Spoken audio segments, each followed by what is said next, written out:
नमस्कार शेतकरी मित्रांनो, बघू शकता तुम्ही आंबा किती आलेला आहे. आता सध्या मी शेतात आहे आणि आंब्याच्या झाडाखाली आहे. आमच्या शेतात बरं. आमच्या स्वतःच्या शेतात. आणि एक आंबा तर रातोरात वारं पाणी सुटलं त्या दिवशी रातोरात पूर्ण आंबा गायब झाला. एकही आंबा त्या झाडाला ठेवलेला नाही. पण देवदया एवढी आहे की या आंब्याला एवढा आंबा लागला की सरता सरत नाही. बघा खरंच आणि ह्या लोणचाच आंबा बघू शकता तुम्ही. एवढे आंबे आले इकडचं लहान लहान तुम्हाला फांदीला सुद्धा किती आंबा आलेला आहे. किती आंबा आला ते एवढाला हा प्युअर लोणच्याचा आहे बरं मित्रांनो. हा म्हणते पाणी पडल्याच्या नंतर पाडाला येतो. पाडाला आल्याच्या नंतर याचं लोणचं टाकल्याच्या नंतर 3-3 वर्ष लोणचं खराब होत नाही मित्रांनो या आंब्याचं. असा आला की अशी देवदया आली की असं वाटतं की तुटला. या फाट्यालाच नाही म्हणलं तर 100 ते 150 आंबा आहे. बघू शकता तुम्ही. जास्त एवढे असतील की समजा एक ट्रॅक्टरची ट्रॉली भरेल मित्रांनो एवढा आंबा आला. आंब्याचं झाड बघू शकता किती मोठं. आंबा प्युअर लोणच्याचा आहे बरं, गावरानी प्युअर. आणि भरपूर याला वर्ष झाले. आणि 1 वर्ष आड करून येते. पण 1 वर्ष आड करून येते हा आंबा प्युअर. झाडही खूप मोठे असे आंब्याचे. घडच्या घड लागले मित्रांनो. वा, घडच्या घड कोणाला पाहिजे असतील comment मध्ये सांगा. सांगा, कमेंट मध्ये सांगा. तुम्हाला Parcel पोहोचवले जातील. पाठवून देण्यात येतील तुम्हाला. बरं खरंच आहे बघा. आणि खाली बघू शकता सडा किती झालेला आहे. वारं पाणी सुटलं होतं. हे बघा सडा पण हे वारा पाण्याने असं जाम झाला तिकडं इकडचा. पलीकडं बघा ना. हे बघा आता हे वारा आलं होतं ना, हे अवकाळी पाऊस, त्यांनी हा सडा पण झाला. आंब्याचा धिंगाणा एवढा झाला. धिंगाणा झाला बरं. हा गारपीट झाली इकडं गारपीट झाली त्याच्यामुळं. आणि हे बघा आंबे मित्रांनो. अहो डिस्ट लागेल हो, डिस्ट अशा आंबे आहे त्याला. आणि आंबा छोटा बाजूलाच आहे. बेलाचं झाड आहे बघा. याचं बाजूलाच आहे आमचं शेत आहे मित्रांनो. बेलही भरपूर पांडुर्णा पडलेत. केदारलिंगचं शेत आहे आमचं. आशू कसं वाटायला आंबा आपला कसा आला बरं यावर्षी? भारी आला. लोणचं आता एवढं टाका लागल. आणि आपण कारण पुढच्या वर्षी येत नाही सगळ्या आंबा. लोकांना लोणचं पाठवून देऊ, आपल्या सगळ्या फॅमिलीला, आपल्या इंस्टाग्राम, दाखवून देऊ, युट्यूब, दाखवून देऊ. फेसबुक. पाठवू नाही पण दाखवू.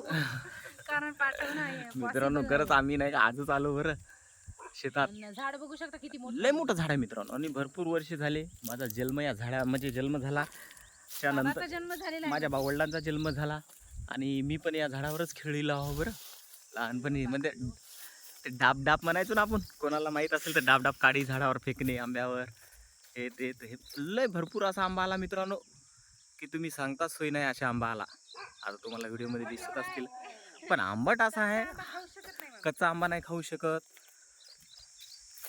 पण लोणचं मित्रांनो ना 3 वर्षे असं तुम्ही बोट टाकत राहाल या आंब्याच्या लोणच्याचे. एवढा लोणचं भयानक होते मित्रांनो आंब्याच्या. आता देवाच्या कृपेने फक्त हा राहायला पाहिजे, टिकला पाहिजे, वाऱ्यांनी पडला न पाहिजे, बस आमचं एवढंच म्हणणं आहे. बापरे लय झाला यार बडी आंबा. एवढं मोठं झाड आहे की विचार करा आता. आणि तोडायला तर एवढा सोपा आहे की हातानं तोडू शकतो आपण कितीही. मित्रांनो खरंच नशीब लागते बरं असे आंबे पण शेतात राहायला. कारण खाता काय लोकांच्या तोडू नका. म्हणून झाडे तोडू नका. पहा इथं ढोरं वगैरे राहतात. ते आमचा बटेदाराचे. हे बघा तिचा तर हात पुरत आहे आंब्याला. खालून आंबे तोडू शकतो विचार करा. खालून आंबे तोडू शकतो. हे असे घोसच्या घोस. तोडले लेकरं लोकांनी. कसं असं आश्चर्य वाटते ना की खरंच. हे बघा इतक्या जवळ आहे. हे बघा आता तुम्ही तिचा हात इकडे बघा. तरी बऱ्याच लोकांनी तोडून नेले खालचे आंबे. ते वर राहिलेले राहून गेले. तर बघा किती लागले. हे वर हे घोसच्या घोस आंबे नाही खरंच. आम्ही लय खुश झालो. आमचा आंबा आला म्हणजे लय खुश झालो बरं का आम्ही. आम्हाला खूप तरी एक गाडी बैल भरल इतका खाली सडा पडलेला आहे आंब्याचा. खूप सडा पडला कारण वाऱ्यांनी खूप पडला. साखर आंबा करून घेते आता. जमा करते, तोडते हाताने. आणि चांगला साखर आंबा माहिती आहे का तुम्हाला? 12-12 महिने टिकतो. 1-1 वर्ष टिकतो साखर आंबा. बरं हे लोणचं जेवणासोबत. हा पाडाला आल्याशिवाय लोणचं बनवता येत नाही बरं या आंब्याचं. म्हणजे ते जास्त वेळ आता जर बनवला तर जास्त वेळ टिकणार नाही. म्हणून याला पाडाला जो आपला पाणी वगैरे वरचं पाणी पडते ना त्यावेळेस हा पाडाला येतो. त्यावेळेस पाडाला आल्याच्या नंतर आंब्याचं लोणचं करायचं. असा आंबा किंचित तुम्हाला जरी ते तुम्ही सिटीला वगैरे घेता ना असा तुम्हाला आंबा कुठंच भेटणार नाही. कुठं नाही. आम्ही स्वतः बनवतो लोणचं ना. आम्ही आता इथले वर्ष झाले आम्ही याचं लोणचं खात आहे आमच्या आंब्याचं.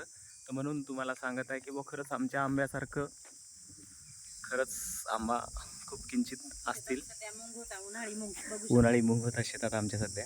आमच्या बटेदाराचे म्हशी वगैरे आहेत आमच्या. ही गाय आहे त्यांची, ही वासरू आहे, मोठ्याच्या मोठं झाड आहे मित्रांनो. आम्ही कधीही विचार करत नाही, आम्ही आमच्या झाडाला सुरक्षा कधीही, आमच्या झाडाखाली काही येत नाही तरी पण आम्हाला आमचा आंबा पाहिजेत. आम्हाला शेतातला माल कमी झाला चालेल पण आम्हाला झाड पाहिजेत आमच्यावर. असं आहे आमचं. तोडा मग आंबे. आता चला आंबे तोडतो मित्रांनो. साखर आंबा करायचा. काय करायचं? भरपूर आंबे घ्यायचे. भरपूर आंबे न्यायचे. आंबा करायचा, साखर आंबा करायचा आणि त्याच्यानंतर लोणचं करायचं. कधी? एका महिन्याला. एका महिन्याला. 6व्या महिन्यात. खरंच खुश झालो आम्ही. आज आलो म्हणलं चला आम्ही तिकडल्या वरात जाऊन यायचं पांडुण्याच्या. तर आज आलो तर खूप आम्हाला असं चांगलं वाटलं. आणि आमचा आंबा आला सगळ्यात मेन म्हणजे. आता 1 वर्ष येत पण नाही ना. आता एक आता मित्रांनो पुढच्या वर्षी हा आंबा येणार. लोणचं मी नाही का 2 वर्ष टिकल एवढंच बनवून ठेवते. कारण पुढच्या वर्षी बाजारातला विकत घेऊन लोणचं टाकतच नाही. कारण बघा ना आता हे बघा तू इथं हा हात लाव याला. हे बघा डायरेक्टली हाताने असे आंबे तोडता येतील अशा आंबा आहे हा. आणि हे आमच्या स्वतःचं वावर आहे बरं मित्रांनो. असं समजू नका की बाबा हे दुसऱ्याच्या वावरात व्हिडिओ काढत आहे. आमचं स्वतःचं वावर आहे आणि आमच्या स्वतःच्या वावरात आलो आज आम्ही ना असं हे करत आहे. बघा ते तेलकट बघा त्याचं दाखव तेल वगैरे. हे बघा असा आंबा आहे.